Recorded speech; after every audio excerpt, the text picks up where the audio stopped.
Olá, caros ouvintes. Sejam bem-vindos ao primeiro Plebeu Podcast, o podcast destinado a você que não pertence à nobreza brasileira e precisa trabalhar 149 dias somente para pagar tributos.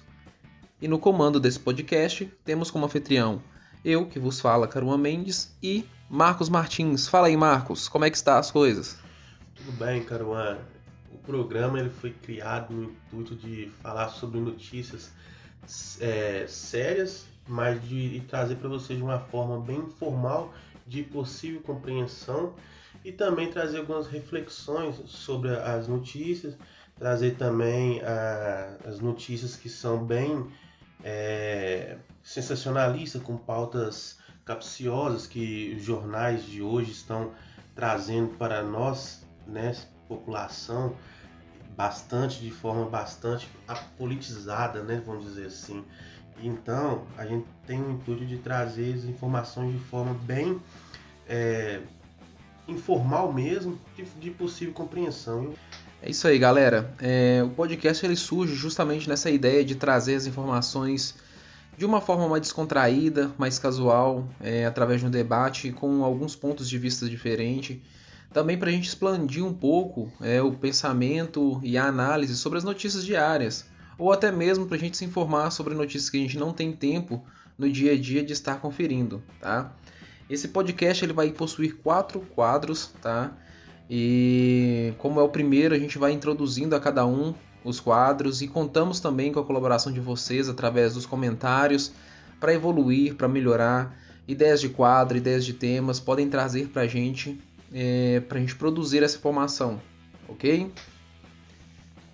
E como primeiro quadro, vamos apresentar o Notícias pelo Mundo. O que é esse quadro? Esse quadro ele tem o intuito de trazer as informações da semana, tá? Esse podcast é um podcast semanal e aí durante a semana a gente vai recolhendo as principais informações, seja do Brasil, da América do Sul ou do mundo, informações que sejam pertinentes ao dia a dia do povo brasileiro, informações onde que a gente possa explorar também ideologias, fatos, história, economia, tudo que envolve o povo brasileiro e o futuro da nação. E nesse primeiro quadro, vamos começar com algumas notícias da semana.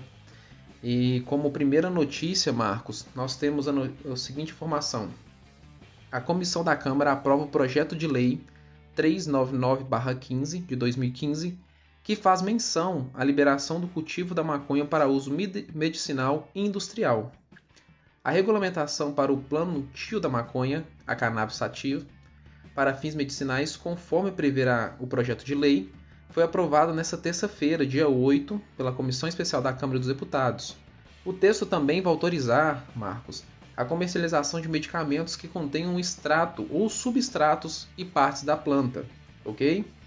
O que você acha dessa informação? Como que você vê esse avanço, né, no sentido medicinal do plantio e da distribuição? Houve algumas divergências, né, das informações, tiveram bastante comentários sobre a informação sobre o tema, algumas pessoas contra, entendendo que essa liberação é também uma liberação do uso de drogas e do avanço, né, nesse sentido, e outras pessoas que defendem principalmente pela questão medicinal. Como que você vê essa informação?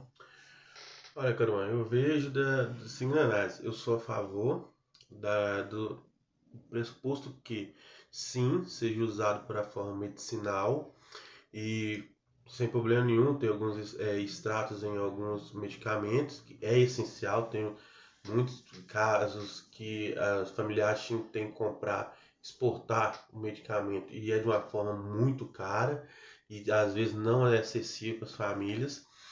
Então, tendo a produção no Brasil, tendo liberada a produção em laboratório ou cultivo restrito, de forma restrita, sim, é super válido, é necessário.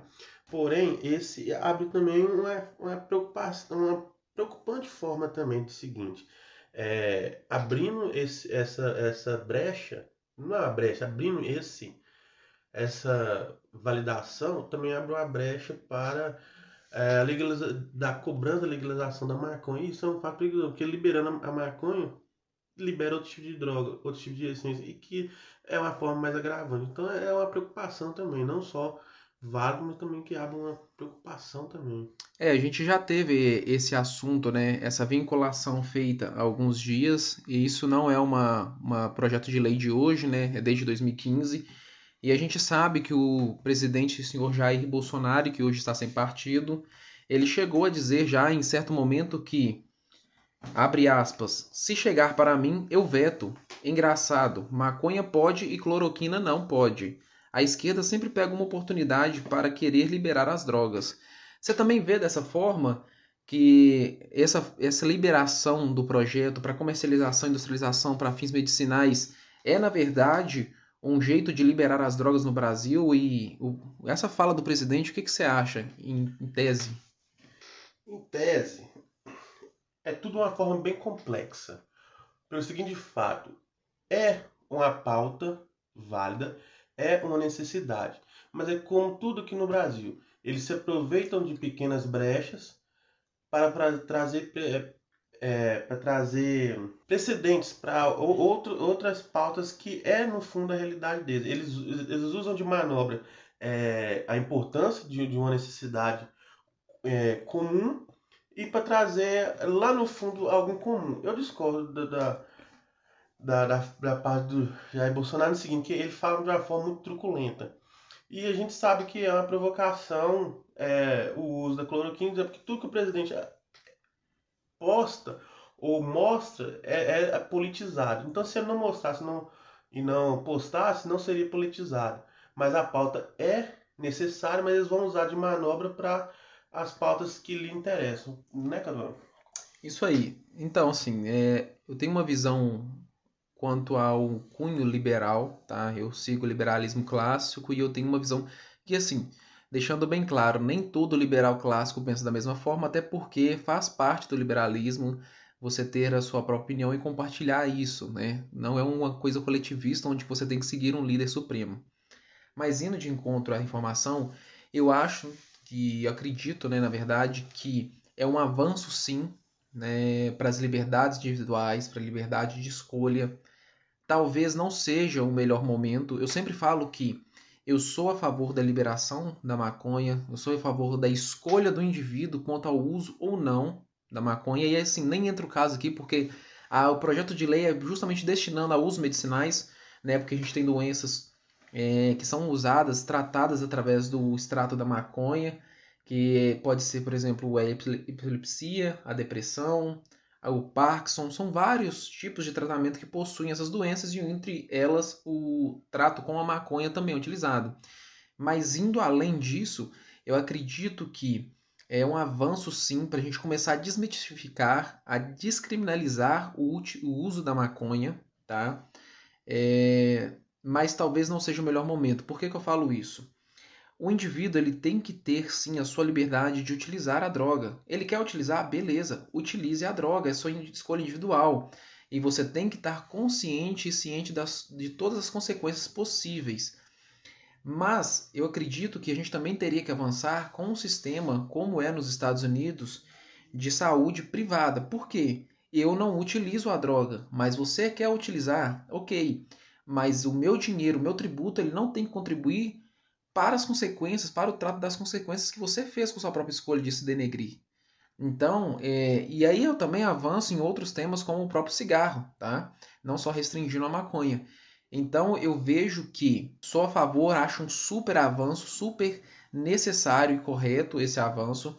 O presidente Bolsonaro, não tenho o que comentar sobre a fala, eu acredito que, como você falou muito bem, Marcos, é justamente uma provocação à esquerda, justamente pela questão da cloroquina e tudo que houve em cima dela e todo o debate, mas isso é um avanço. E para as liberdades individuais, para a escolha do indivíduo, eu quero utilizar, eu utilizo. Lógico que, voltando ao ponto, estamos falando de um projeto de lei para uso, né, para industrialização e uso medicinal, mas é uma primeira porta para a gente começar a descriminalizar o ato de uso da maconha no Brasil. Tem países que já se utilizaram, a gente tem que olhar também para fora. Então, assim, eu acho que o primeiro ponto para a gente começar esse debate é vamos olhar para fora, vamos olhar os países que fizeram isso, os estados que fizeram essa liberação, quais foram as consequências dele, porque a gente pode aprender com o erro dos outros, a gente não precisa criar a roda. A gente só tem que pegar a roda e melhorar, otimizar ela. Então, além de essa questão da saúde, a gente também no Brasil precisa evoluir com o aspecto técnico da saúde, com o investimento à saúde, com o amparo da saúde, seja público e, no meu caso, que eu falo sempre privado. Por quê? A maconha em si, ela por mais que tenha um estudo sobre ela, sobre o quanto que ela degrine ou não o indivíduo, ela causa consequências. E essas consequências elas podem ser diversas, desde algum certo tipo de descontrole, né, das funções motoras da pessoa, do controle dela, até ao longo prazo alguma perda, enfim, de memória, algum problema que venha a ter. E isso precisa de um acompanhamento médico. Então, da mesma forma como a gente vai evoluir e tem que evoluir sobre a liberação, a gente também tem que olhar para a pauta de como que essas pessoas que vão ter a utilização vão ser amparadas. Existem casos fora do país onde que existem locais apropriados para o uso, inclusive acompanhamento médico. E aí, de novo, eu falo, cara, show de bola, é isso aí. Mas eu não quero utilizar, eu não quero que seja utilizado o meu dinheiro, né, o dinheiro do povo, porque o Estado não produz nada com tributos, para que seja essa pessoa que teve a sua escolha e vai ter as suas consequências, seja beneficiada com isso. Porque aí a gente começa a não ter mais uma questão de simplesmente a liberdade individual. A gente vai começar a ter privilégios porque vão ser utilizados dinheiro de todos, de pessoas que não fazem uso, para ser financiado quem está simplesmente usando da sua liberdade para um ato. E ela tem que. E é o que eu sempre falo: liberdade acompanha responsabilidade. Então, assim, quer utilizar? Show de bola, vamos utilizar e aí você ampara a sua liberdade. Mas a sua liberdade ela tem que vir sobreposta de responsabilidade sempre, porque, como a gente bem sabe, liberdade sem responsabilidade é libertinagem e a gente está falando de duas coisas diferentes aqui. Algo a mais a complementar, Marcos? Não, só ressaltando que eu não disse que o presidente Jair Bolsonaro fez um ato de provocação. Se bem que é uma questão de politização. Tudo que ele apresenta ou ele divulga se torna politizado. Porque aí depois que a esquerda perdeu o poder, ela tenta atacá-lo de toda forma. Como ele contribui com a retirada de verbas para os veículos de comunicação, eles atacam de todos os ângulos, né? Então é uma coisa que tem que se discutir muito a questão da liberação da maconha, como você mesmo bem disse, não confundir liberdade com libertinagem, né? Mas é isso mesmo que eu ia falar nesse ponto. É isso aí, pessoal. E indo para a segunda notícia, sobre a polêmica, talvez uma das maiores polêmicas da semana no Brasil aqui, que é a realização da Copa América, né? O ex-presidente da Anvisa, o senhor Cláudio Maivrovic, em depoimento na CPI da Covid, no dia 11/6, sexta-feira, disse, abre aspas, a realização da Copa América beira a insanidade. Em outro trecho do depoimento, ele também continuou dizendo, abre aspas, ninguém da área da saúde pública defende a realização do torneio. Em contrapartida, durante a mesma CPI da Covid, a gente teve também um depoimento do ministro da Saúde, Marcelo Queiroga, que considera a realização da Copa América que não implicaria em risco adicional de contaminação. Sobre isso, Marcos, o que você acha aí? Só um erro. O ministro Queiroga ele foi no depoimento posterior a esse. Então, o que o senhor Marovic falou depois de um respaldo que o ministro Queiroga deu. Ele não foi contra nem a favor. O ministro Queiroga apenas. O presidente Jair Bolsonaro pediu ao ministro Queiroga que lhe falasse se era possível ou não se liberar a Copa América aqui no Brasil. O ministro Queiroga deu parecer para ele técnicos de procedimentos da entrada de jogadores de outros países aqui no Brasil, juntamente com a equipe dos times. Então seriam em torno de 600 pessoas, né, com as comissões, com os times e tudo, e todos eles manteriam o padrão exigido pelo Brasil de higienização. Então ele deu a parecer que era possível, que não traria prejuízos na questão de contaminação e que todos eles estavam dentro do protocolo de proteção do Covid. E que não tem público nos estádios também. Então ele viu que não teria uma possível disseminação ou contaminação pelo Covid. Então ele deu parecer que poderia ser liberada a Copa América, visto que já temos outros campeonatos, Campeonato Brasileiro, Libertadores, temos, se eu não me engano, Carol, que sabe melhor de futebol do que eu, Sul-Americana, que já aconteceu, futebol, Libertadores. Libertadores, teve futebol no exterior também, né? Ligas de. Qual foi a liga que teve? Teve a Europa League, a gente tem agora a Eurocopa sendo realizada. Então não tem. O que aconteceu foi, é mais uma vez aquilo que eu falo. Tudo que o presidente divulga ou propaga se politiza. Então, o presidente publicou, né, falando em referência à Copa América, juntamente com a Globo ter perdido o direito de divulgação da Copa na sua emissora, se politizou e virou essa polêmica toda em cima da Copa América, visto que a Globo transmite Campeonato Brasileiro, Copa do Brasil e tá rolando as Olimpíadas. Então, qual é a incoerência nisso? É isso aí. Na minha opinião também, assim, eu não me aprofundei tanto, não tive oportunidade de aprofundar tanto no critério da CPI, até agradeço a correção aí, então foi posterior à fala do ministro. E eu vejo, assim, eu fico como quase todo, acho que quase todo brasileiro, por entender. Por que não realizar a Copa América se a gente também tem torneios internacionais? Tá, eu entendo que você ter, por exemplo, um Flamengo e um Vélez Sarsfield da Argentina jogando, talvez seja diferente, o público é diferente, a cobertura mediática de países do exterior é diferente, então o volume também de pessoas e de público é diferente. Mas assim, se a gente já tem os protocolos que estão sendo utilizados, né, pelas confederações, seja pela Comebol, seja pela CBF, ou até as confederações, né, estaduais de futebol, se já tem esse protocolo, o protocolo está sendo seguido e é algo que está dando certo, por que não realizar a Copa América? E assim, vamos colocar em ponto, né? Vamos ter coerência. Se eu sou contra a realização da Copa América, eu também teria que ser contra a realização da Libertadores, eu também teria que ser contra a realização do Brasileiro. Pô, o Brasileirão a gente tem aí um final de semana, um sábado ou um domingo, entre 6, 7 jogos, ou pode chegar até 12 contando aí Série A e Série B. Então, são eventos também que trazem uma cobertura da mídia, que trazem um amparato de repórteres junto com comissões técnicas, junto com jogadores.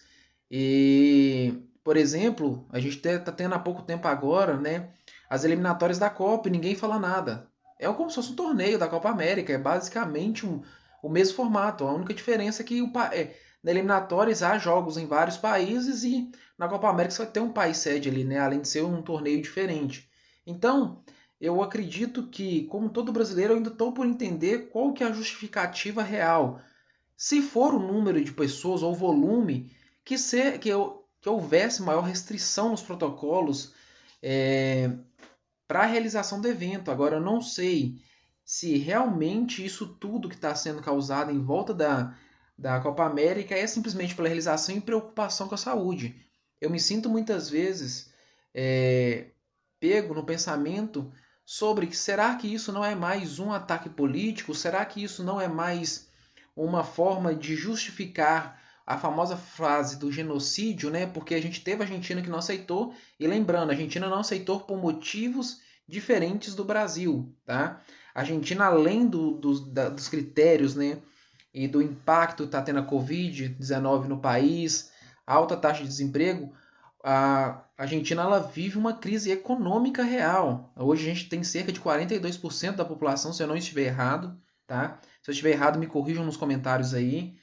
Mas 42% das pessoas da Argentina estão na linha de pobreza, estão passando fome. A gente teve há pouco tempo reportagens sobre o caos na Argentina. Então, assim, na Argentina, além da Copa, da questão do evento e da pandemia do Covid, você tem uma questão econômica de fragilidade.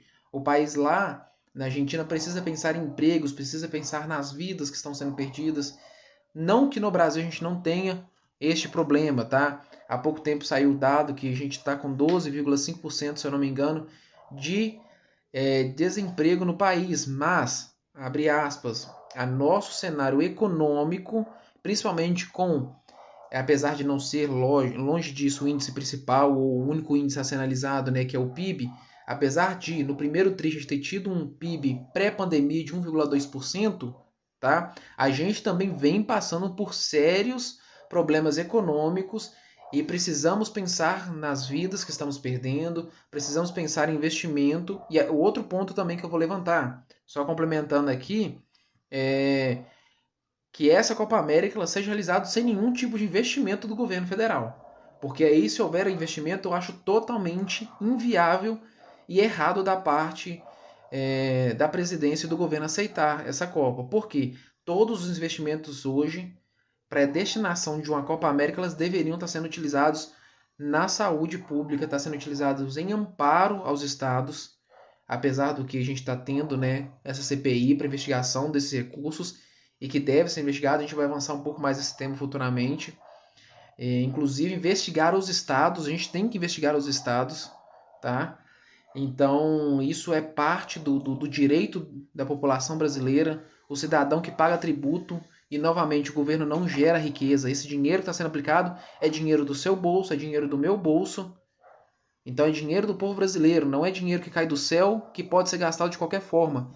Tem que ter responsabilidade, tem que ter responsabilidade fiscal, civil, e isso tudo a gente precisa fiscalizar. Então, sim, para definir o meu comentário sobre esse tema, eu fico muitas vezes me questionando qual o real motivo de não poder ter a Copa América no Brasil? Qual é o problema real? Vamos escancarar as motivações reais. É número de pessoas? Vamos criar um protocolo com mais rigidez. É investimento? Então escancara que vai precisar de investimentos, de atualizações, de coisas, de utilização de recursos, né, que deveriam ser destinados para outras áreas no Brasil. Algo a mais a comentar, Marcos? Só alguns pontos e alguns pontos que a gente pode trazer até como gancho para futuras debates, discussões. O ponto alguns pontos. Primeiro, o meu caro Caruan, ele é mais técnico. Eu já sou mais língua solta, eu sou mais questionador e sou um pouco mais ferrenho em alguns pontos. Primeiro, eu não vejo que seja por causa de números. Eu vejo que é uma afronta dos meios de veículos de comunicações atacar o presidente. Por quê? Cortou as cotas, cortou a mamata, cortou o dinheiro da Globo, cortou o dinheiro de grandes veículos de comunicações, cortou os braços da Globo, veículo como o UOL, o G1, o Globo. Então, cortando isso, eles vão partir para o ataque. Se o Brasil não fosse tão politizado, esse é o ponto que eu quero chegar. É só você pegar um comparativo, como o Caruan acabou de falar, a Argentina, no sentido de que fez um lockdown gigantesco lá.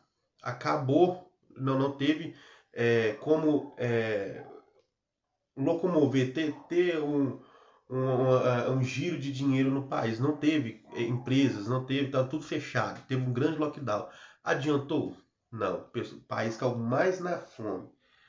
E se você for olhar, o Brasil está caminhando para a mesma coisa. Os governadores, os STF tirou o poder de mandato do presidente, passou para os governadores, o governador passou para o prefeito, porque o Brasil ele é tripartite, né?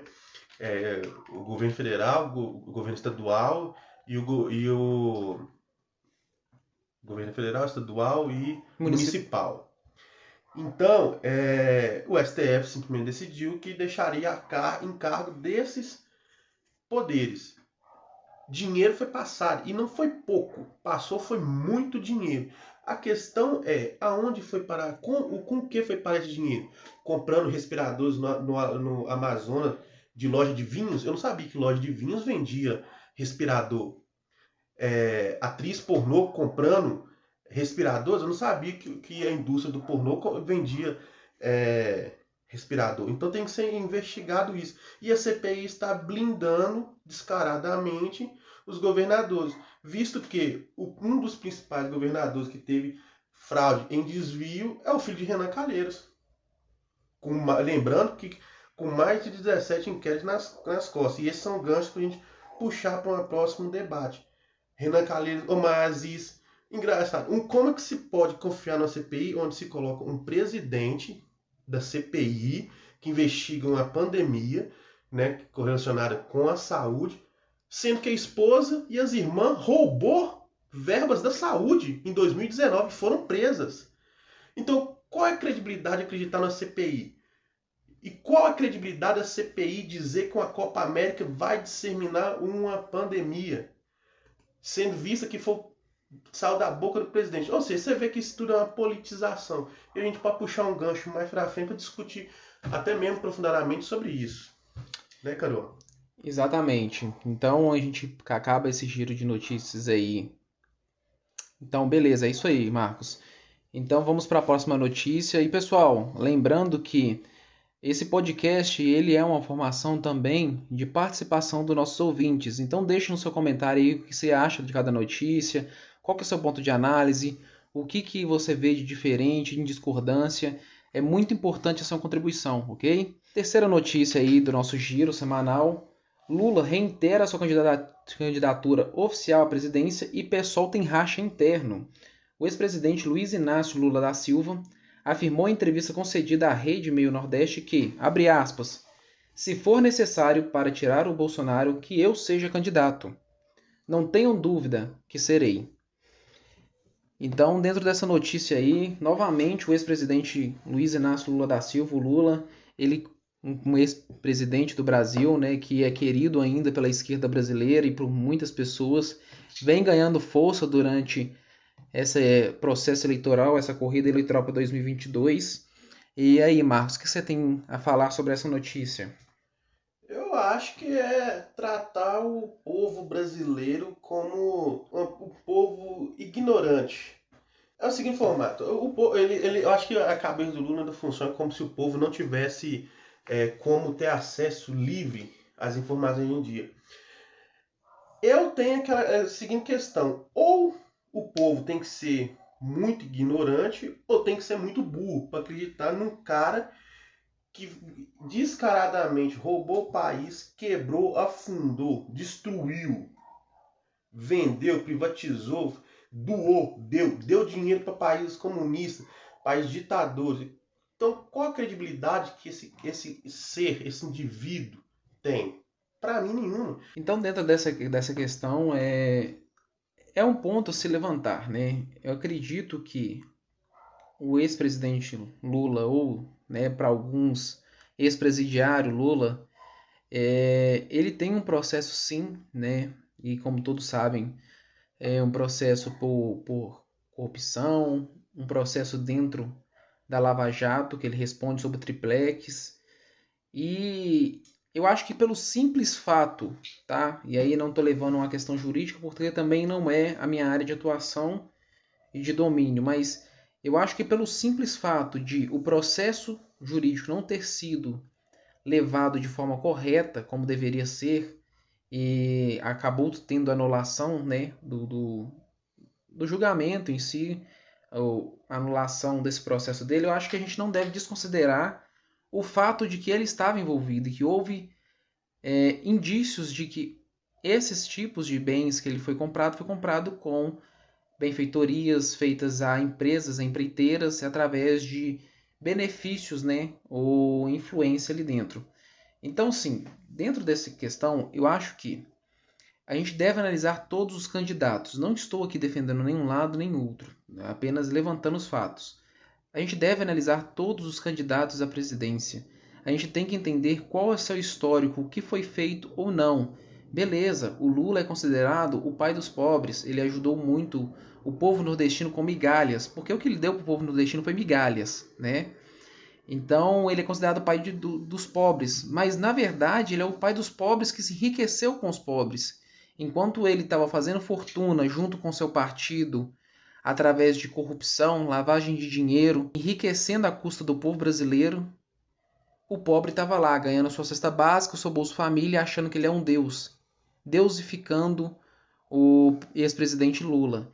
Então, sim, ele vem como candidato devido a um erro jurídico do processo, é um erro administrativo, é um erro judiciário, vamos dizer assim, que não implica também a absolvição dele nos casos, não implica dizer que ele é inocente. A investigação ela tem que ser feita ainda e deve dar prosseguimento a ela.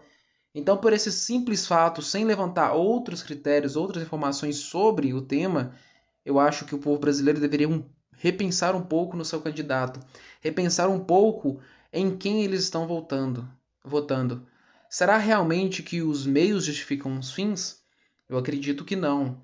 Então, é uma questão a se pensar. E dentro dessa questão também do presidente Lula, o deputado federal do PSOL já havia se lançado, o Gleuber, né? Gleuber Braga, desculpa, já havia dito no dia 10 de maio, que seria pré-candidato oficial pelo PSOL. E isso acabou criando um racha dentro do partido. Por quê? O Gleuber Braga, ele havia dito a seguinte frase, abre aspas, o partido precisa ter radicalidade política.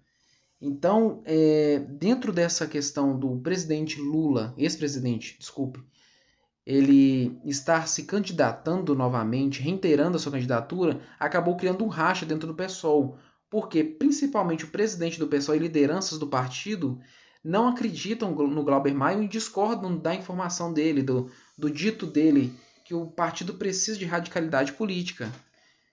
Então acabou criando um racha. Tem pessoas dentro do PSOL que preferem apoiar a presidência do ex-presidente Lula, a candidatura, né, desculpa, do que realmente apoiar o Glauber Braga dentro dessa empenhada, dessa empreitada dele.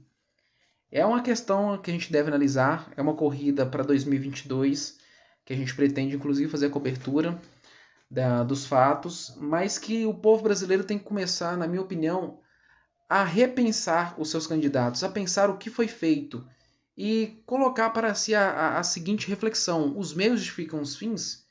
Porque não adianta falar, ele foi bonzinho, ele deu dinheiro aos pobres, e em contrapartida ele cometeu um crime, em contrapartida ele enriqueceu a custa do povo brasileiro, em contrapartida, enquanto você, pagador de tributo, estava no dia a dia lutando para comprar um gás, para comprar comida, o partido, né, que esse senhor representa e continua tentando colocar no poder, estava enriquecendo às suas custas, estava escondendo o que realmente acontece dentro da política, o desvio de dinheiro, as benfeitorias, os benefícios a países aliados que não trazem nada para o Brasil, não traz riqueza comercial, não traz estímulo econômico, não traz nem sequer uma cultura que venha agregar valor ao nosso país.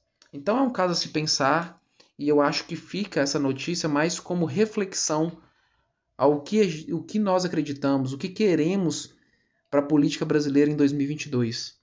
Você tem algo a mais a complementar sobre essa notícia, Marcos? Eu tenho. Eu gostaria de saber se eu tenho permissão de trazer um áudio do nosso querido presidente Lula, porque eu discordo completamente que ele não ajudou em nada na fome do Brasil. Pelo contrário, ele apenas te dilubriou.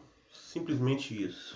Fala a fonte pra gente do áudio que eu acho mais fácil colocar, porque isso vai cair aqui, entendeu? Isso daqui a pouco, daqui a 10 minutos vai virar uma zona, isso aqui vai cair. É só procurar dar uma digitada no Deus Google e ver as falas do presidente. Abre aspas. Eu, na França, mais Roberto Marinho, caminhávamos com o presidente e eu dizia para o presidente que no Brasil existe 25 milhões de crianças moradoras de rua que passam fome. E eu era aplaudido por todos. E os seus conselheiros falaram assim, Lula, não tem como ter 25 milhões de pessoas, de crianças na rua, porque senão assim nós não conseguiríamos andar, fecha aspas.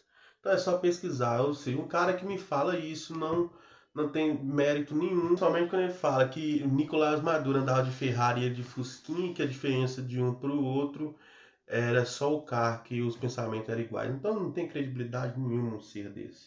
E há pouco tempo a gente pode aqui lembrar de uma entrevista que ele fez, né, e vazou, que ele deixa bem claro que o Covid foi, em teoria, uma bênção para a esquerda e para o povo brasileiro entender que tudo deve ser feito e tudo só pode ser feito pelo Estado. E isso é ridículo. Isso, assim, passa do ponto de ser algo a ser levado em consideração. Não existe isso de tudo pelo Estado. O Estado não tem que dominar a sua vida.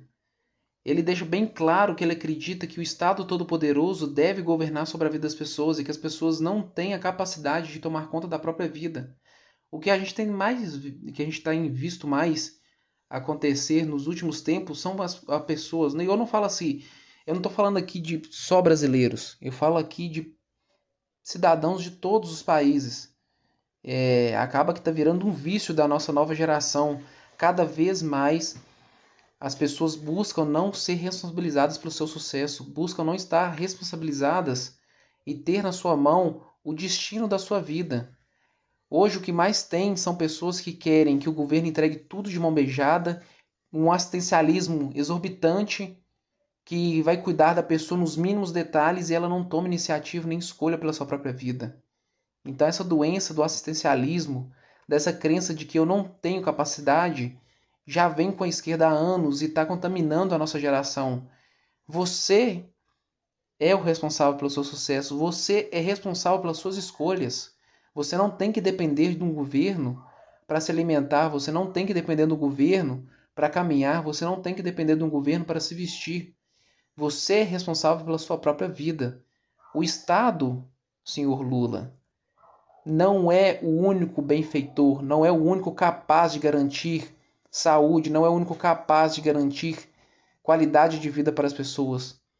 O setor privado e o indivíduo é capaz, sim, e de uma forma muito mais eficiente que o Estado, de garantir o seu sucesso, de garantir a sua saúde, de garantir a sua vestimenta, de garantir a sua habitação.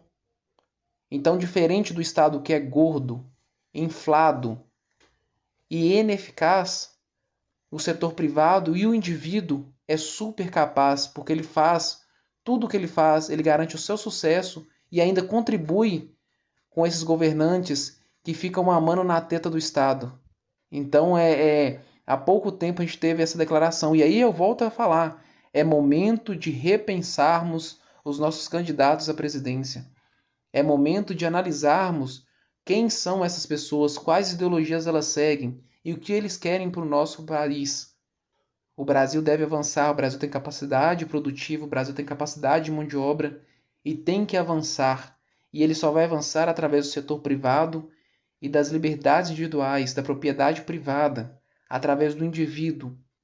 Temos que voltar a responsabilizar, a trazer ao indivíduo o senso de responsabilidade sobre a sua própria vida e parar com esse anseio por assistencialismo. Eu não estou aqui falando que no Brasil não é necessário assistencialismo. Pelo contrário, é super necessário. Mas a gente tem que pensar no assistencialismo como algo temporário, como algo que vai vir para suprir um defeito, um déficit que a gente possui há anos. Mas ele não tem que ser pensado como é hoje, como algo permanente. Não.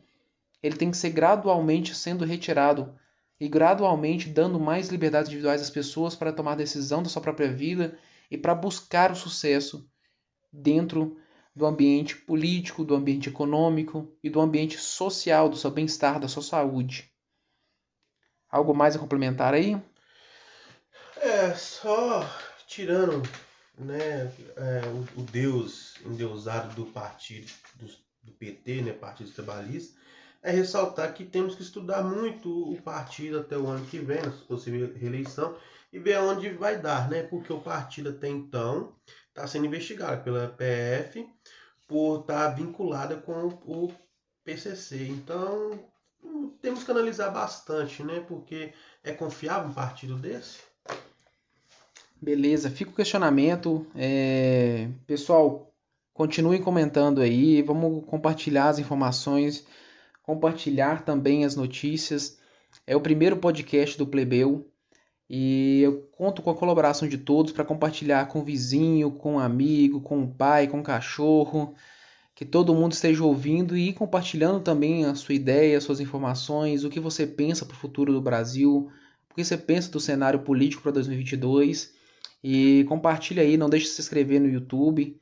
É nosso primeiro Plebeu podcast e a intenção é só avançar e contamos com a colaboração de todos, ok? Indo agora de encontro ainda sobre as futuras campanhas, né, as os lançamentos, né, da pré-candidatura à presidência de 2022, a gente tem o Amoedo, João Amoedo, que é o representante do Partido Novo, dizendo a seguinte frase, abre aspas, a disputa vai ser na construção de um centro à direita. Em entrevista ao jornal Estado de São Paulo, Amoedo avalia que o polo democrático, que também inclui o governador João Dória, do PSDB, o ex-ministro da Saúde Henrique Mandetta, do DEM, dos Democratas, o governador do Rio Grande do Sul, Eduardo Leite, do PSDB, e o ex-governador Ciro Gomes, além de candidatos ou pré-candidatos que poderiam sair, que estão sendo vinculados, Luciano Huck e o ex-ministro Sérgio Moro, sem partido, não tem nenhum nome à frente dos candidatos, dos demais candidatos, dos candidatos opostos. Né? Aqui, claramente, o Moedo ele deixa explícito de que a ideia central do governo dele vai ser formar uma colisão de centro para a direita, na iniciativa de tentar combater tanto a candidatura do Lula em um possível segundo turno, ou até mesmo uma eleição em 2022, quanto a de Jair Bolsonaro. Lógico, a gente fica na questão de que será que realmente vai ter forças para fazer isso? Será realmente que é possível essa colisão do centro-direita? Então, é também um pré-candidato que vem tentando ganhar seu espaço na mídia, ganhar seu espaço com suas ideias. O João Amoedo, que é representante do Partido Novo, tem um cunho mais liberal, apesar de, nessa última eleição, e principalmente durante a pandemia, ele ter soltado alguns comentários que não estão muito bem estruturados ou relacionados com liberdades individuais e, por isso, até muitas pessoas do ciclo do liberalismo consideraram ele um pouco hipócrita ao dizer, principalmente quanto à segurança ou a possibilidade de prender pessoas que não utilizassem máscara, que é uma retirada da liberdade individual da pessoa. Então, dentro desse cenário, o João Amoedo ele já não tem tanto apoio, na minha visão, dos próprios liberais e nem da direita. Ele não exerce força. E sabendo disso, é lógico, ele vai tentar uma colisão. O que, de novo, é errado, porque voltamos à frase, os meios justificam os fins? Eu acredito que não. Então, de novo, ele vem tentando se posicionar como um político, como uma frente partidária que é uma terceira via, mas não tem nenhum tipo de força política, não tem nenhum tipo de exposição de ideias, ele não consegue demonstrar nenhum tipo de apoio no círculo político, e aí ele, agora nessa tentativa de se impor contra Bolsonaro e Lula, que realmente são os dois candidatos principais, mas eu acredito e eu acho que a gente deve buscar uma terceira via. Não sei se é no João Amoedo ou em outro candidato. Temos que avaliar ainda as ideias dos candidatos, né, durante os debates políticos do ano que vem. E aí, levantando uma pauta que eu sempre digo, para entender política e para buscarmos as melhores soluções, devemos debater ideias e não pessoas. O que mais se vê hoje em dia em debates políticos são pessoas apontando o dedo um para o outro e falando que o tio é isso, que o primo é aquilo, que o irmão fez isso, que o irmão fez aquilo, e pouco se debatem ideias para segurança pública, ideias para saneamento básico, ideias para educação, ideias para economia, e devemos debater ideias, devemos buscar candidatos que tenham ideias, principalmente atreladas ou próximas àquilo que acreditamos. Então, dentro desse cenário, João Amoedo está dizendo que a grande busca dele e talvez a grande busca da terceira via vai ser formar uma colisão, uma construção entre o centro e a direita. Marcos, o que você tem a dizer sobre isso? Bom, eu tenho minhas próprias conclusões, mas eu acho que eu preferia deixar para debater isso como se fosse somente para debater essa visão, que isso não vai tomar muito nosso tempo, porque quando falo em questão de político eu discuto muito e nós vamos prorrogar por muitas horas. Eu acho que o telespectador não vai estar muito a fim de escutar eu falando tempos e tempos. Então eu vou deixar para a próxima essa. Beleza, então. Então vamos partir para a próxima notícia. Paulo Guedes diz, abre aspas, Mercosul foi uma armadilha para o Brasil.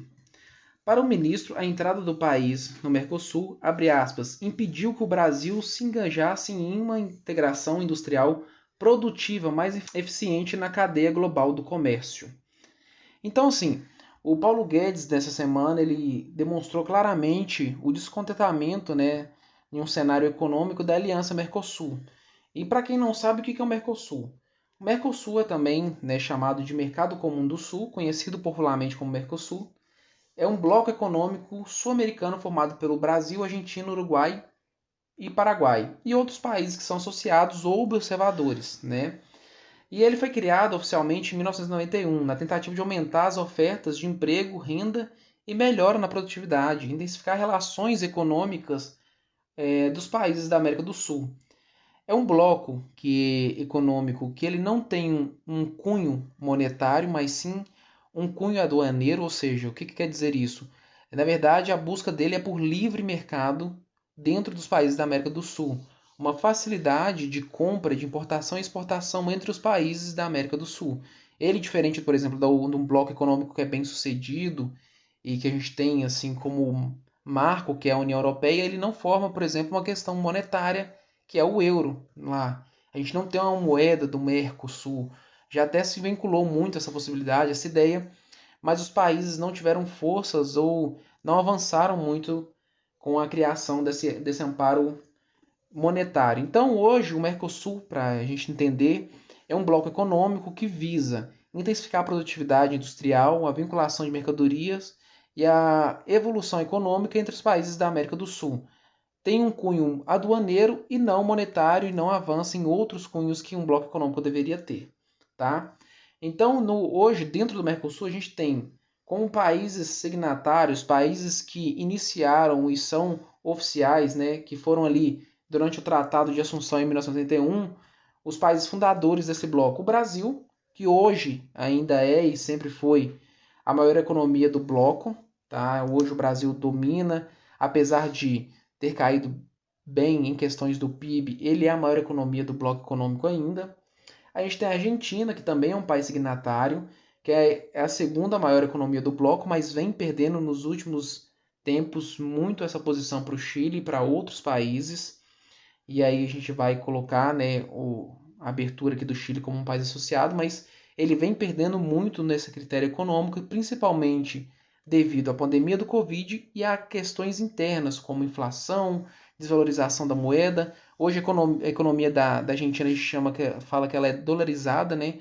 Hoje você numa banca de jornal na Argentina, ali em Buenos Aires, você consegue comprar um jornal com peso ou também com dólar. Então é uma moeda super desvalorizada, que tem uma dolarização, que isso não é uma coisa positiva, pelo contrário, demonstra quanto frágil é a economia monetária do país. E temos alta taxa de desemprego, a população passando fome, uma possível guerra civil a ser instaurada, né? Principalmente depois da vitória ali do Alberto Fernandes junto com a Cristina Kirchner. Então a gente tem vários fatores que hoje tornam a Argentina um país duvidoso como segunda maior economia desse bloco. Além disso, a gente tem o Paraguai também, né, que assinou esse tratado, que é um dos principais países de exportação das mercadorias do Brasil e da Argentina. A gente tem o Uruguai também como país signatário, que tem também um fator relevante no comércio de Argentina e Brasil. Temos a Venezuela, que entrou para o bloco através de uma reunião em Brasília no ano de 2012, mas que em 2016 foi suspensa, principalmente pela questão de descumprimento da cláusula democrática, né? Desde 2016 a Venezuela é considerada uma ditadura dentro do bloco e por isso ela perdeu seus poderes, ela perdeu a sua influência e inclusive não pôde presidir durante o tempo que deveria o bloco econômico, justamente por descumprir a cláusula de democracia no país. E aí a gente também tem como países associados o Chile, a Bolívia, o Equador, a Colômbia, a Guiana, o Peru, o Suriname. E aí, como observadores, a gente tem o México e Nova Zelândia, países que ficam ali rodando o bloco, entendendo como que estão a evolução comercial, entendendo possíveis alianças com o Mercosul, tá bom? Então, já entendido essa questão do Mercosul quanto ao bloco, o que ele é e para que ele serve, eu vejo que a fala do Paulo Guedes ela foi cirúrgica em certo ponto. Por quê? Hoje o Brasil está inserido em um bloco econômico que não produz uma evolução econômica e nem uma evolução industrial para ele. Hoje o Brasil é a principal economia, a economia mais forte e que possui várias fragilidades seja em questões industriais ou até mesmo comerciais. O Brasil é um país muito burocrático quando se fala de economia, quando se fala de realização de abertura de empresas. O Brasil é considerado um dos piores países para se empreender, seja pela alta carga tributária ou até mesmo pela burocracia de se empreender. Poxa, hoje, apesar de estarmos evoluindo com processos, né, para otimização e melhoria do tempo, hoje no Brasil se demora quase um mês para abrir uma empresa, um mês para formar um negócio. Isso é um processo que deveria durar no mínimo 3 dias. Então, o Brasil é um país muito burocrático ainda. Acredito que é um dos poucos países que se vê a utilização do cartório. Qualquer documento que você vai assinar, você precisa autenticar a firma, você precisa ir até um cartório e registrar. Então, assim, hoje lá nos Estados Unidos, quando você vai comprar uma casa, você não assina e vai reconhecer firma. Você simplesmente assina esse contrato. Então, é um país muito burocrático. E mesmo sendo assim, ele é a principal economia do bloco. Então, o que esse bloco tem a favorecer? Por isso, eu acho muito cirúrgico essa fala do Paulo Guedes e com precisão. E eu acho que o Brasil ele tem que mirar mais no BRICS, que é formado pelo Brasil, Índia, África do Sul, a Rússia e a China, que são países que vão conseguir traduzir a evolução e a produtividade do Brasil, que vão conseguir trazer alianças que realmente vêm modificar a economia, que realmente vêm gerar emprego, que realmente vêm gerar renda. Então, hoje a gente tem a Índia como um dos principais fornecedores do produto, de insumos da vacina, um país super importante ter aliança. Você tem uma Rússia que você não pode desconsiderar em qualquer momento a evolução dela. Você tem que ter parcerias com ela. Inclusive, é o que o Paulo Guedes fala e que eu concordo muito. O Brasil precisa negociar com todos os países. Ele não tem que negociar por ideologia como era feito na época de Lula, que o BNDES perdoou, por exemplo, países como Colômbia, Venezuela, que deixou de receber dinheiro devido, que emprestou no momento que não precisava ou que não poderia, para esses países, simplesmente por um cunho ideológico, não por um cunho de investimento. Então, o Brasil precisa negociar com todos os países do mundo. E dentro do BRICS, você tem a possibilidade de gerar emprego, de aumentar as importações e exportações, de melhorar o fluxo comercial, a balança comercial brasileira. É focar realmente na Índia, é focar realmente na evolução e acompanhar a evolução crescente da China. A China hoje é a grande economia em ascensão. É a economia que pode tirar a hegemonia máxima dos Estados Unidos. É a única economia que cresceu. E aí, assim, eu me afasto um pouco das teorias de conspiração. Eu sou um pouco metódico e contra as teorias das conspirações. Mas é a única economia que cresceu durante a crise. Todas as economias tiveram retração no PIB. E a China continuou avançando. O Brasil precisa ter relação com esses países. Precisa ter relação com a Rússia. Precisa ter relação com a China. Precisa acompanhar a evolução da África. A África não é um país a ser desconsiderado. É um país que possui muitas riquezas. É um país que pode produzir muitas commodities. Então, eu acredito que a frase do Paulo Guedes aqui foi muito cirúrgica e acertou em cheio. A gente tem um bloco econômico que não nos rende nada, que não nos produz nada, que não traz nenhum tipo de evolução. Ah, Caruana, então a gente tem que largar o Mercosul. Não, não é isso. Mas é parar de se restringir, é parar de ficar focando na economia da América do Sul e avançar. O Brasil deveria ser o grande representante de uma economia global e não só na América do Sul. O Brasil tem capacidade para estar entre as 5 economias mundiais e hoje não está. Então a gente tem que andar do lado de quem está evoluindo e não ficar protegendo e tentando levantar pessoas que não fizeram nada, países que não produziram nada e que estão sendo amparados pela nossa economia. Tem algo a dizer sobre isso, Marcos? Não, você falou tudo certeiramente, nada a acrescentar. É isso aí, galera. Então, dando continuidade aqui, não esquece de deixar o seu like aí no vídeo, compartilhar com seus amigos, vizinhos, parentes. Deixar nos comentários aí as suas críticas, o que você entende, que você concorda ou discorda do que foi falado aqui, ideias para melhorar e vamos avançar junto com esse Plebeu Podcast. E para dar continuidade, agora vamos falar um pouco da reforma tributária que está sendo proposta, né? O parlamentar Arthur Lira, o presidente Arthur Lira, disse que o governo federal precisa enviar ao Congresso as propostas de reforma tributária o quanto antes. De acordo com o deputado, os parlamentares têm urgência em aprovar o tema. Por isso, seria fundamental que o executivo fosse mais célere nas apresentações das sugestões. Então, a gente está tendo aí a vinculação de uma proposta de reforma tributária. Já houve vários indícios, né, várias solicitações dessa reforma, é uma reforma necessária no Brasil.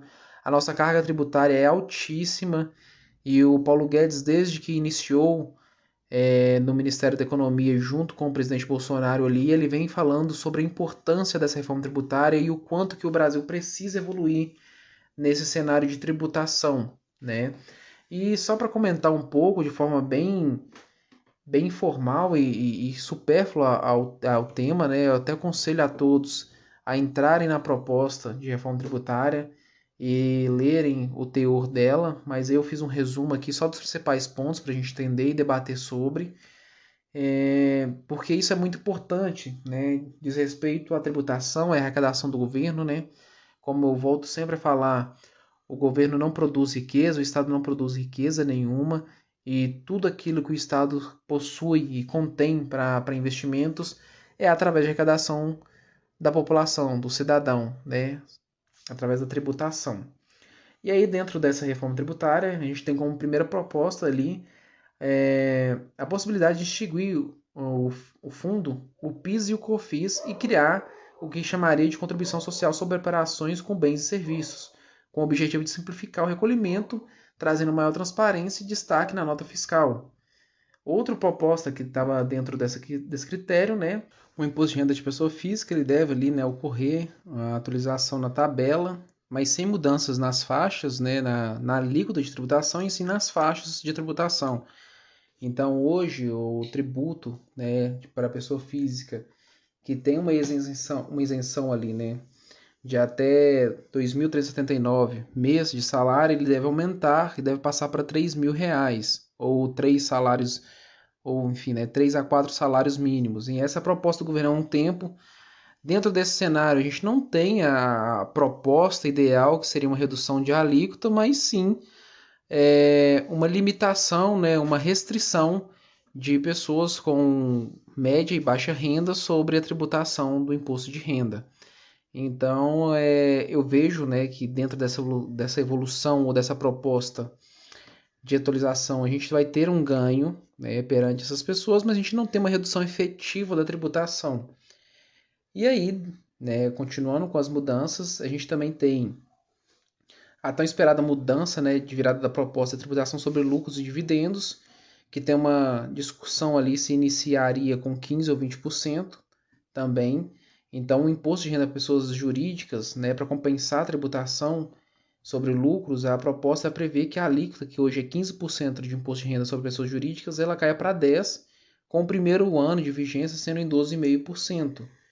Além disso, dessas propostas, a gente também tem a eliminação da tributação regressiva, né? Hoje, nos investimentos de renda fixa, a gente tem aquela famosa tributação regressiva. O que é isso? Você faz um investimento e quanto mais tempo você deixa esse dinheiro rendendo, menor vai ser a alíquota de tributação de imposto de renda sobre esse rendimento. Hoje ele começa com 22,5% e enquanto mais tempo ele for rendendo essa aplicação, a alíquota vai reduzindo, né, chegando até uma alíquota mínima de 15%. E qual que é a ideia do governo nessa proposta? É que essa tributação seja a qualquer momento, a qualquer prazo de 15%. Então, a alíquota que é regressiva hoje, imposto de renda, sobre as aplicações fixas, de renda fixas, que é regressivo, ele deixaria de ser 22,5% a primeira alíquota, até, né, depois de 720 dias, chegando a 15%, e seria a qualquer momento, a qualquer prazo, 15%. Isso sim gera uma redução efetiva na carga tributária, porém não é o que a gente esperava e não é o que o Brasil realmente precisa. É apenas um início. Eu entendo muitas vezes que o Paulo Guedes ele tenta implementar aos poucos essas ideias, implementaram ao pouco essas mudanças tributárias no Brasil e é muito difícil. Não estou aqui colocando em pauta a qualidade do trabalho do Paulo Guedes como ministro, pelo contrário, eu entendo a dificuldade que deve ser avançar com propostas assim, mas não são propostas que efetivamente vão reduzir a tributação do povo brasileiro. Então, eu sempre falo uma coisa e a gente tem que deixar bem claro quando a gente fala de reforma tributária. Não existe reforma tributária sem uma necessária e dura reforma administrativa. Ou seja, não vai existir nunca uma reforma tributária efetiva, real, que venha reduzir a tributação sobre o povo brasileiro, que venha reduzir o quanto que você paga de tributo sobre tantos produtos, se não tiver uma reforma administrativa. Por quê? Vou fazer uma analogia aqui simples, boba, mas que todo mundo consiga entender o raciocínio que eu estou querendo colocar aqui. Imagine que você comprou um produto, você é revendedor, você trabalha com comércio de roupa. Você vai lá e coloca e fala assim, olha, eu comprei uma camisa de 15 reais.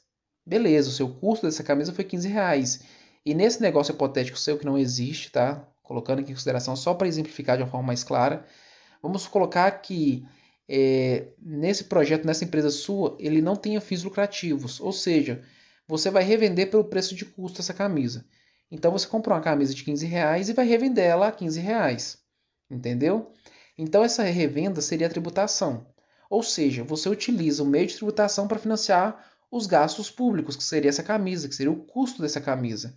E aí, não existe você hoje comprar uma camisa de 15 reais e chegar para a pessoa e falar assim, olha, eu vou vendê-la por 10. Por quê? Porque você vai ter um déficit, você vai ter um prejuízo. Então, no Brasil, não se realiza reforma, no Brasil e em qualquer lugar no mundo, não se realiza efetivamente uma reforma tributária se não houver atrelado uma forte reforma administrativa. O que precisamos aqui é reduzir os custos, os benefícios que vários cargos públicos têm, a mamata que vários cargos públicos têm, para aí começarmos a pensar numa melhor gestão dos recursos públicos e realmente fazer uma reforma tributária. Porque tudo isso que a gente está falando aqui e que foi falado, ele mais se apresenta como uma readequação tributária, ou seja, uma realocação das alíquotas dos tributos, né, de quem vai tributar ou não, do que realmente uma efetiva reforma tributária que visa reduzir os tributos, a carga tributária brasileira, que é uma das maiores do mundo, sobre a população. Então, o que a gente tem que buscar hoje, o que o governo precisa buscar e é pouco vinculado a uma reforma administrativa efetiva. Não dá para, por exemplo, um deputado ele ter o seu salário de deputado e ter auxílio terno, auxílio moradia, auxílio isso, auxílio aquilo. E é o próprio erro da nossa Constituição, né? Porque hoje esses tantos de benefícios que são aplicados aos cargos públicos são provenientes de um aceite, né? De uma concordância do STF quanto ao texto que exclui, na verdade, esses benefícios do salário do deputado ou do cargo público. Esses benefícios eles tinham que estar incluídos no salário do cargo público. Não existe isso de você receber salário e ainda ter auxílio moradia, auxílio carro, auxílio isso, auxílio aquilo. E o custo do Brasil, o custo da máquina pública vai só aumentando. Então, o que a gente precisa hoje buscar é sim uma reforma administrativa. E aí eu pergunto para você, vamos conseguir aprovar isso? Vamos conseguir avançar com uma reforma administrativa? Uma reforma que tem que ser feita pelas pessoas que são beneficiadas pela essa máquina pública inchada? Uma reforma que deve passar por um texto duro de cortes de gastos, onde hoje tem várias pessoas mamando na teta do governo, desculpe a expressão. Então, assim, é uma coisa a se pensar. Novamente, eu volto a dizer, acredito na gestão do Paulo Guedes como um menino de Chicago, né? A gente costuma falar que ele é da Escola de Chicago de Economia, então é um cara que tem sim um teor, uma criação dentro das liberdades individuais, da propriedade privada, um cara que vai buscar a privatização que é tão importante para também enxugar essa máquina pública. O governo não deve fornecer serviços que podem ser facilmente transferidos ao setor privado. O governo não tem função de empreender. O governo tem função de gestão. Então o governo não tem que ficar cuidando e fazendo produtos e criando restrições de mercado para o livre mercado para ficar aumentando os custos da máquina pública. O governo ele tem que cuidar da organização, o governo tem que cuidar das funções próprias dele e deixar que o setor privado e as pessoas, pelo seu individual, produzam a riqueza, porque só, eu volto a dizer, só as pessoas, só as empresas privadas produzem riqueza, o Estado não produz riqueza. Então é muito importante isso. Então, assim, entendo o lado do Paulo Guedes, sei que é muito difícil, sei que ele está buscando uma forma de melhorar a gestão tributária do país, simplificar os tributos, mas não adianta falarmos em reforma tributária sem antes começarmos a definir uma extensa e agressiva reforma administrativa. Então esse que é o ponto aqui também dessa notícia, deixei sua opinião para a gente avançar. Indo de encontro agora um pouco com as notícias internacionais, durante essa semana a gente teve a eleição ali no Peru, né? Onde que o Castilho, que é um candidato da esquerda, venceu as eleições, as apurações, frente à candidata da direita, Keiko Fujimori, né? Castilho, ao vencer a apuração no Peru, ele teve o seu resultado oficial, né, questionado e também foi aberto um inquérito para investigação pela Keiko Fujimori, né? Ela alega que o adversário ele ganhou através de uma fraude, né? E ela pediu a anulação de 800 mesas eleitorais com essa suposta fraude, que ainda não houve provas efetivas pelo cargo, né? O esquerdista ficou na frente com 50,18% dos votos contra 49,82% do Keiko Fujimori, né? Faltando ali menos de 1% das atas a serem contabilizadas, o que daria cerca aí de 60 mil votos de diferença.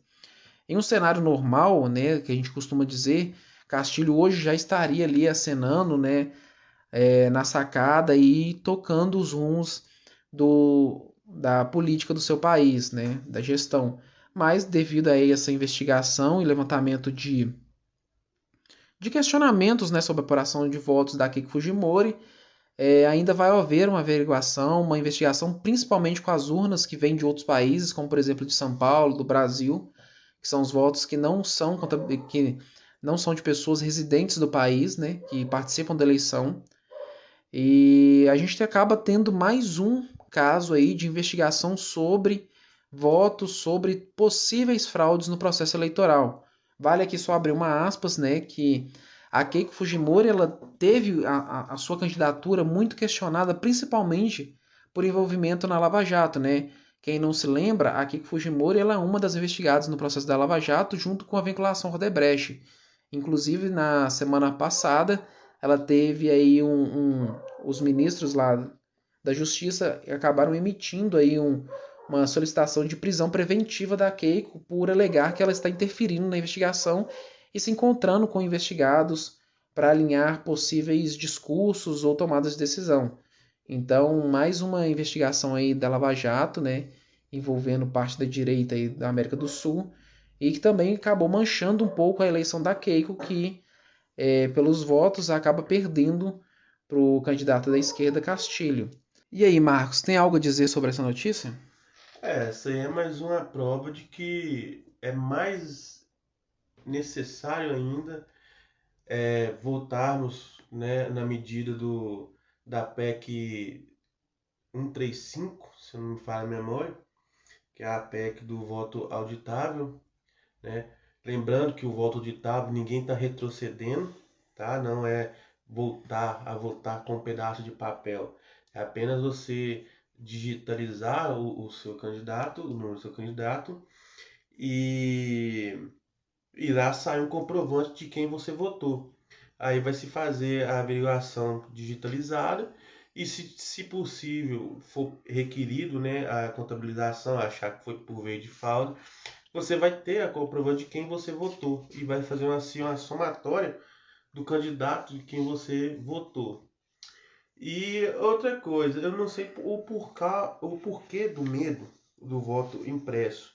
Se hoje já trabalhamos, né, os opositores já trabalham com aquele viés que não deveríamos ficar em cima do muro, devemos nos opor. Então, se o voto é secreto, por que nos cobrar imposição de que lado estamos, se é de direita, se é de esquerda, em quem vamos votar? Se o voto é secreto, para que está precisando de nos impor?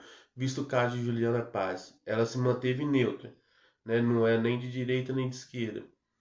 Então aí ela foi atacada pelos veículos de comunicação, pela sua própria classe de atores e para um posicionamento dela. Se o voto é secreto, por que você está pedindo um posicionamento de uma pessoa? Esse aí fica o questionamento, não é? Então é mais uma coisa. Por que o medo do voto impresso?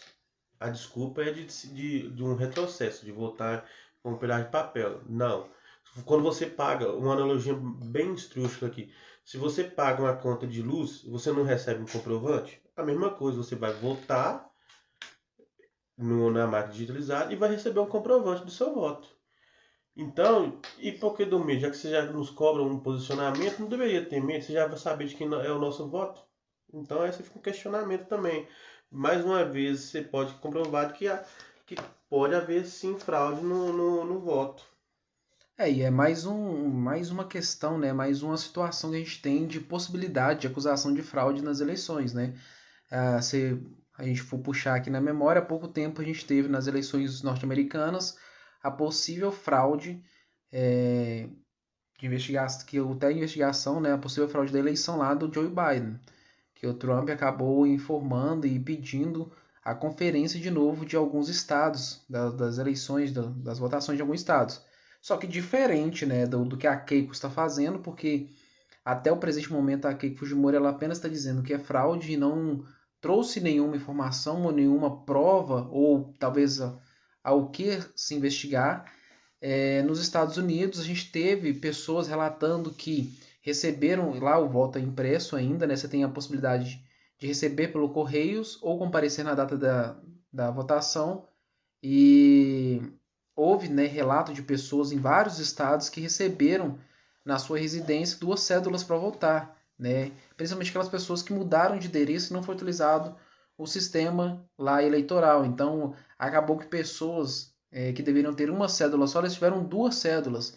E aí se criou um problema. Além disso, tivemos um número consistente de pessoas que já estavam mortas que participaram da eleição. Então, diferente do que foi a fraude nos Estados Unidos, esse no Peru a gente provavelmente não deve dar em nada. O candidato da esquerda, Castilho, deve assumir a presidência do Peru e é mais um país, né, do hemisfério sul aí, da América do Sul, que vem se voltando à esquerda e é talvez um sinal para as eleições de 2022 no Brasil, dessa possibilidade de retorno da esquerda ao poder, né? A gente tem um caso parecido há pouco tempo atrás, que foi na Argentina, que o Macri perde a eleição ali para Alberto Fernandes e para Cristina Kirchner, justamente envolvido em investigação, né, de benefício fiscal ao seu pai, que é um empresário, e aí a direita agora novamente vem pecando na sua gestão com processos e com informações, né, investigações envolvendo a sua gestão. A Keiko Fujimori, por exemplo, foi super influenciada pela questão do envolvimento com a Lava Jato. Então, novamente, é um alerta para o Brasil para a gente começar a repensar os nossos votos, começar a repensar em quem vamos votar, em que candidato escolher, e novamente a direita que tem a possibilidade de mostrar a sua eficiência na economia, a sua eficiência na gestão em prol de uma evolução econômica, de uma evolução de bem-estar social, uma evolução da escolha do povo, né, das liberdades individuais, vem pecando com candidatos que se apresentam envolvidos em investigações por crime, em processos que acabam denegrindo a imagem perante o processo eleitoral. Mais algo a complementar, Marcos? Eu não acho que o governo teve uma tão grande assim má gestão. Eu acho que toda gestão que ocorreu foi demonizada. É isso. A gestão, tudo que se toca é demonizado. Então, pecou? Provavelmente sim. Veículos de comunicação para demonizar ele já tem demais. Então, pecou, todo mundo peca, ninguém é infalível. Mas houve sim muitas coisas boas que ele propôs e fez e que pode ser discutido mais para frente, mas eu não acho que foi uma má gestão, acho que foi uma demonização da sua gestão. Isso em um critério, um processo do que a gente está falando sobre o Brasil, né? Sobre o presidente Jair Bolsonaro. Sim, sobre o presidente Jair Bolsonaro. Entendi. Beleza, pessoal, é isso aí. Continue acompanhando aí o nosso programa aí. Continue comentando aí o que você acha de cada informação. E para finalizar com as notícias internacionais aí da semana aí, o presidente da Argentina, o Alberto Fernandes, né, em reunião essa semana com o primeiro-ministro da Espanha, o Pedro Sánchez, acabou sendo infeliz e dizendo a seguinte frase, abre aspas, os mexicanos vieram dos índios, os brasileiros saíram da selva, mas nós, os argentinos, chegamos de barcos. E eram barcos que vieram de lá, da Europa. Então, o Alberto Fernandes, aí, em reunião com o primeiro-ministro da Espanha, acabou soltando essa frase aí, se auto-intitulando talvez um europeu, né, e que o seu povo seria europeu e não da América do Sul, ou da América Latina, se assim pode dizer, né? E aí fez uma crítica aí aos mexicanos, dizendo que eles vieram dos índios e os brasileiros vieram da selva, como se fosse algo pejorativo, como se fôssemos entender que o povo brasileiro e o mexicano são subclasses do povo evoluído europeu e que ele pertencia a esse povo e não à América Latina, né? Eu vejo muito isso, Marcos, como uma tentativa da Argentina, que é um país que está vivendo uma séria crise econômica, uma séria crise popular e civil do governo, uma tentativa dela buscar alianças dentro da Europa para acordos comerciais e para tentar alavancar sua economia, né? Porque hoje a Argentina, além de ter um sério problema com uma inflação exorbitante, uma desvalorização da moeda, ela tem também empréstimos e dívidas com o Fundo Monetário Internacional e com outros países. Então, essa tentativa do Alberto Fernandes, né, em visita à Europa, ele não só visitou o primeiro-ministro da Espanha, o Pedro Sánchez, mas também como outros representantes de países europeus, é de tentar estreitar laços. E aí a justificativa dele, né, para um país que está, infelizmente, sendo destruído aos poucos pela esquerda e pela corrupção, né, da família Kirchner, ele vem na busca de tentativa de se aproximar com o cunho de que ele é europeu e não faz parte da América Latina ou da América do Sul. E não tem mais nada para oferecer para os europeus, apenas dizer que somos irmãos e por isso precisamos um ajudar o outro. Então, na minha visão, é uma tentativa ao mesmo tempo ridícula e esdrúxula dele de tentar se tornar um europeu ou tornar a Argentina um país europeu simplesmente por laços de irmandade, né? Vale lembrar o senhor Alberto Fernandes que não só o país dele, né, como tantos outros tiveram colonizações de países europeus na grande navegação, né? O próprio Brasil, Uruguai, como tantos outros países. E sim, viemos da selva com muita honra. É a selva que produz as riquezas que possuímos, é a selva que defendemos, é a Amazônia que é brasileira e não internacional. Eles precisam entender isso. Então, se numa tentativa de tornar o seu povo um povo superior aos demais, ele acabou ridicularizando a ele próprio e aqueles que o seguem. Então, eu não vejo isso jamais como uma ofensa ao povo brasileiro. Não me sinto como brasileiro ofendido, pelo contrário, me sinto contente em não ser vinculado com uma pessoa tão incompetente e um fantoche da Cristina Kirchner quanto o Alberto Hernandes, desculpe. Então, assim, eu acredito que os principais potências econômicas europeias também entenderam isso. Inclusive, ele mandou uma carta ali, né, depois tentando falar, opa, desculpa, eu falei muita coisa, falei muita merda. Mas a gente sabe que no final, no contexto geral, isso é um grande desespero do presidente da Argentina por buscar alianças que possam fornecer a ele um bote salva-vida nesse barco chamado Argentina que vem afundando mais rápido do que o Titanic. E o que você tem a dizer sobre isso, Marcos? Você já disse tudo que eu poderia dizer ou acrescentar, mas para mim vai continuar sendo sempre uma honra ser selva, né? Eu que tenho sangue de escravo, tenho sangue indígena nas veias, estou muito satisfeito com o meu país, muito satisfeito em ser descendente desse povo que tanto sofreu e tanto trabalhou para o crescimento dessa terra maravilhosa que nós vivemos. E isso não passa nada mais do que um desespero em ter afundado, destruído a Argentina, né? Que já foi uma grande potência, né, na América do Sul, né? Então, não tem nada a acrescentar, não. Eu vou passar a raiva de só falar desse ser. É isso aí, pessoal. Então a gente encerra aí o giro de notícias, nosso primeiro quadro. Espero que tenham gostado. E agora a gente parte para o segundo quadro, que vão ser dates da semana. Essa semana a gente não vai ter o quadro Fatos e Ideologias, porque a gente tem preparado um material bem bacana para vocês. O Fatos e Ideologias vai ser um quadro onde a gente vai trazer fatos históricos, fatos que têm ocorrido no nosso dia a dia e ideologias que envolvem esses fatos, né? Quais ideologias realmente estão por trás de todos esses fatos. E aí, para preparar uma coisa bacana, bem estruturada para vocês, essa semana a gente não tem, mas na próxima com certeza a gente traz, beleza? Então, indo agora para o próximo quadro, a gente tem os dates da semana. E para inaugurar esse quadro, nada melhor do que dizer que dia 10, que foi quarta-feira, foi o dia da artilharia, né? O Exército Brasileiro celebra o Dia da Artilharia e homenageia o nascimento do Marechal Emílio Luiz Mallet, artilheiro, né, de arma e um dos principais representantes da artilharia no país, né, o que deu início a todo esse processo da artilharia no país. A artilharia ela é uma arma organizada no Exército, né, que reúne quadros militares especializados, treinados e capacitados para operar armamentos pesados e, contudo, entretanto, até mesmo a sua logística, né? O Dia da Artilharia é celebrado nessa data devido a ser o aniversário do Marechal Emílio Luiz Mallet. E aí, Marcos, o que você tem a dizer essa data? Você que já foi militar, o que simboliza essa data para o Exército e para os nossos nobres artilheiros aí? É uma data extremamente importante para nós militares, ex-militares ou militares da reserva.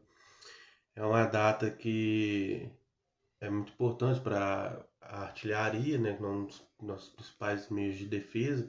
Inclusive, tem até uma canção com o nome de Mallet no quarto GAI, no quarto de artilharia antiaérea. E é uma data extremamente importante que deve ser celebrada com muito prazer, vigor.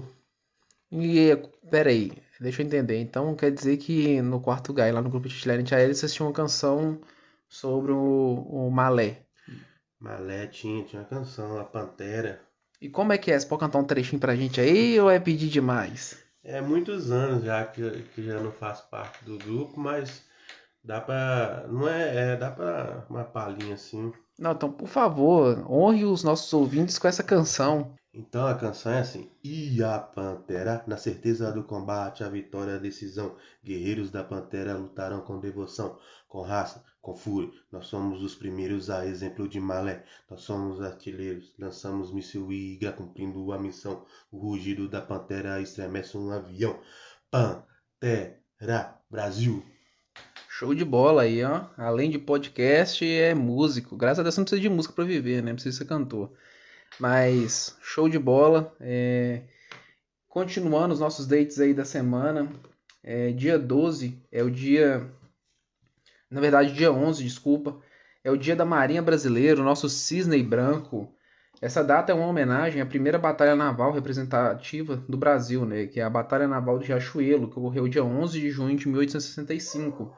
Que foi a batalha naval da Guerra do Paraguai, que é a guerra que o Brasil teve com o Paraguai ali que travou, né? Que em certa medida o Brasil massacrou o Paraguai, salvo as exceções, né? Tem pessoas que não concordam, mas enfim, o podcast é nosso e eu acho que o Brasil amassou o Paraguai. E de acordo com a história, né, a esquadra da Marinha Brasileira, comandada pelo almirante Barroso, né, de 1804 a 1872, combateu durante 8 horas contra os paraguaios, que tiveram as suas esquadras parcialmente destruídas. Após essa batalha, né, naval, o Paraguai perdeu as iniciativas e começou a somente se defender. Então, por isso que eu falo que o Brasil arrebentou o Paraguai. E dia 11, né, que foi quinta-feira, dia 11/6, é comemorado o Dia da Marinha Brasileira, o nosso cisne branco, a defensora dos nossos mares aí. Seguindo aí nossos dates da semana, o dia 12, agora sim, o dia 12 é o Dia Mundial de Combate ao Trabalho Infantil. A data foi instituída pela Organização Internacional de Trabalho, a OIT, em 2002 para conscientizar a sociedade, os trabalhadores, empregadores e governo de todo o mundo contra o trabalho infantil. Né? A gente sabe que toda criança tem direito ao lazer, à educação e à saúde, mas nem sempre é assim. No Brasil, o dia 12 de junho ele foi instituído como Dia Nacional do Combate ao Trabalho Infantil pela Lei número 11.542/2007. E essa é a verdade, né? É uma data muito importante que a gente tem que lembrar sobre o emprego do trabalho infantil, apesar de estarmos no Sudeste e aqui a realidade ser um pouco diferente, né? A gente não ter tantos casos de trabalho infantil, quando você vai para o norte, para o nordeste do Brasil, há ainda muito trabalho infantil. Inclusive, há casos de investigações da Polícia Federal sobre até processos de escravidão, né? De trabalho escravo e mão de obra infantil no Nordeste, principalmente envolvidos a madeireiras, a desmatamento. Então é muito importante essa data para a gente relembrar sempre que a gente tem que cuidar das nossas crianças, que são o futuro dessa nação, de forma a não deixar de responsabilizar, de demonstrar para elas o que é responsabilidade, mas de fazer isso de forma correta, né? Dando educação, dando também o lazer que a criança precisa, produzindo a saúde e não através de um trabalho que muitas vezes é sub-humano. Além disso, né, no dia 13, a gente tem o Dia Internacional da Conscientização sobre o Albinismo. Por tantas singularidades, né, essas pessoas de albinismo hoje, elas sofrem bastante discriminação, não só hoje, mas por todos os tempos, né? Inclusive eu lembro que na escola eu tinha uma colega de classe que ela era albina e assim, ela era meio que sofria muito bullying, né? Ela era meio que chacota da escola e por muito tempo essa aluna ela ficou calada e sofrendo com certeza ali com o humor negro dos colegas de classe. Então é super importante também essa data, né, para a gente voltar a conscientizar sobre a importância, né, de entender o que é o albinismo, de entender como as pessoas albinas elas sofrem preconceito dentro da sociedade, né? Hoje estima-se que é cerca de 20 mil pessoas no mundo que têm de alguma forma albinismo, segundo as Nações Unidas, né? E essa instituição, a própria ONU, ela tornou o dia 13 de junho o Dia Mundial da Conscientização sobre o Albinismo. E até hoje essa data ela é marcada em vários países como a data de conscientização sobre o albinismo. Para quem não sabe o que é o albinismo, né? O albinismo é uma rara condição genética e não contagiosa, como algumas pessoas pensam, né? Existia uma crença ali na década de 90, 80 de que o albinismo poderia ser contagioso de alguma forma, mas não é. Que atinge ambos os gêneros, né? Ela não tem essa distinção, pode afetar tanto o gênero masculino quanto o feminino, independente até inclusive da etnia, né? O distúrbio é caracterizado pela falta de melanina, né, que é responsável pela coloração, aí, a pigmentação dos cabelos, da pele, dos olhos, pela proteção contra os raios ultravioletas. Então, sem melanina, né, sem essa produção pelo nosso organismo, o albino, né, ele se torna vulnerável à luz do sol fortes. Então, inclusive, é um processo que o albino ele demanda ali um maior cuidado quanto à exposição a temperaturas quentes, ao sol. Então, é esse processo, esse distúrbio, né, de falta de melanina que causa o albinismo. E é muito importante a gente lembrar essa data e também trazer a inclusão dessas pessoas dentro da sociedade, que não é um processo que por muito tempo sofreu aí o preconceito, que talvez poderia até ser contagioso, mas não é. E com essa data tão importante, encerramos aqui os dates da semana. Se esquecemos alguma data importante, manda pra gente no comentário aí, que no próximo programa a gente faz aí uma ressalva sobre essas datas que marcam a semana e que são importantes para a gente lembrar e conscientizar também a população. Beleza? Então vamos seguindo aqui com o último quadro, que são as dicas da semana. As dicas da semana vão ser um quadro onde que eu, Caruan Mendes, e o Marcos Martins vamos apresentar aí algumas dicas da semana, que seja de filme, livro, séries, algo que tem a ver com os temas apresentados e que vem produzir aí uma extensão, né, dos fatos e das ideias apresentadas aqui. E para começar as dicas da semana, eu quero apresentar para vocês o livro A Lei de Frederic Bastiat. A lei originalmente, né, escrita em 1850 por Frederic Bastiat, ela traz dentro do seu texto, da sua literatura, informações muito importantes para entendermos a real função da lei e também entendermos, né, a necessidade da proteção das liberdades individuais, da propriedade privada e da vida. Frederic Bastiat, como ninguém, sabe apresentar de forma clara como que o Estado, através das leis, ele deve agir ou não, que é de uma forma passiva e não ativa, de forma a garantir as liberdades individuais, a propriedade privada e a vida e não interferir nas escolhas do indivíduo. Então, sobre a lei de Frederic Bastiat, fica aí minha dica desse livro. É um livro que pessoalmente mudou a minha vida, mudou a minha visão que eu tinha, né, anteriormente sobre como que deve ser feito as leis e para que servem as leis. Então, fica a dica da semana aí. Além disso, eu quero trazer para vocês aqui uma dica do filme que é Um Estado de Liberdade. Esse filme originalmente lançado dia 17 de novembro de 2016, né, que conta aí com a direção e também roteiro do Gareth Ross e com um elenco recheado aí de pessoas, de atores e atrizes famosas e que tem um cunho muito voltado à conscientização aí quanto ao que é uma liberdade, como é que é a busca de liberdade, né? O filme se passa ali durante a Guerra Civil Americana, né? Entenderam Newton Kinnigan, né? Desculpa a pronúncia aí se não estiver certo. Me corrijam aí também nos comentários aí, nos ajudem com essas pronúncias que são complicadas, mas enfim. A história se passa ali, né, através desse fazendeiro, que ele forma um grupo rebelde contra a Confederação. E ele luta, né, contra a escravidão e também contra a secessão, né, dentro desse processo.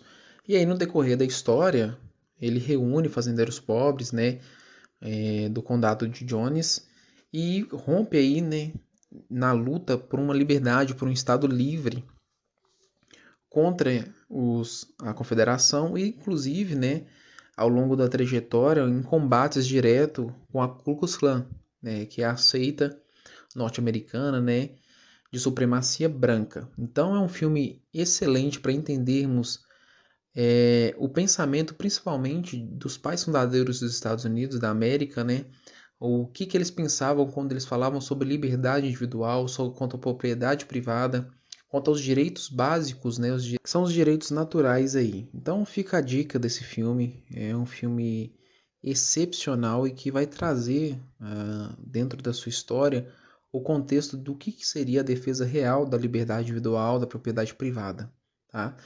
Agora eu fico aí com o Marcos e suas dicas da semana.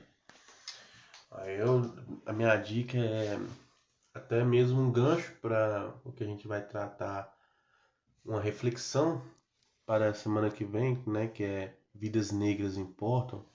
Vai ser uma reflexão.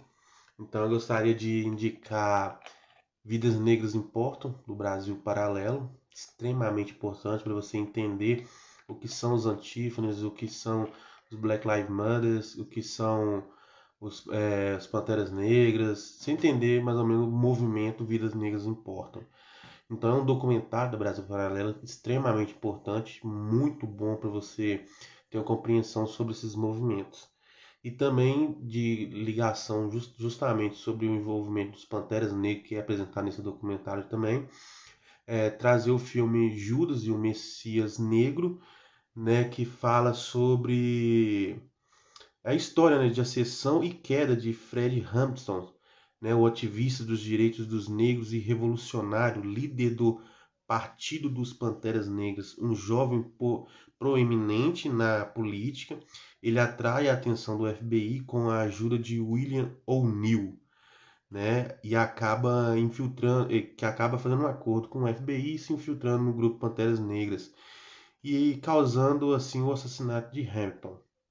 Então é um filme extremamente importante e você pode tirar suas próprias conclusões, tanto do documentário quanto do filme, para você ter uma maior visão e compreensão do que os movimentos de vidas negras importam. Esse é a minha dica para a semana. Então é isso aí, pessoal. Quero agradecer a todo mundo que ainda está aí nos ouvindo, nos prestigiando. nos aguentando até essa hora.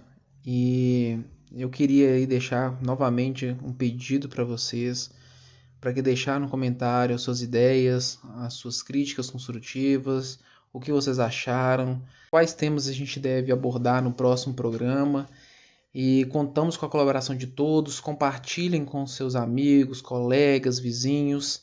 Deixa o seu like aí e vamos seguir, plebeus, perante a ascensão, perante a construção de um Estado livre, em prol da propriedade privada, das liberdades individuais, com a redução de tributos e trabalhando sempre porque o Estado não vai se financiar sozinho, né? Deixo agora a palavra com o Marcos e Eu gostaria de agradecer aos ouvintes que ficou aqui esse tempo todo nos ouvindo, né, nossas ladainhas, mas essa é a intenção mesmo, botar um ponto de reflexão e de trazer para vocês de forma mais contraída as informações. E ele falou de um estado livre, um estado democrático, né? E eu gostaria de trazer aqui a minha reflexão. Ser contra mídias de capciosas e hipócritas.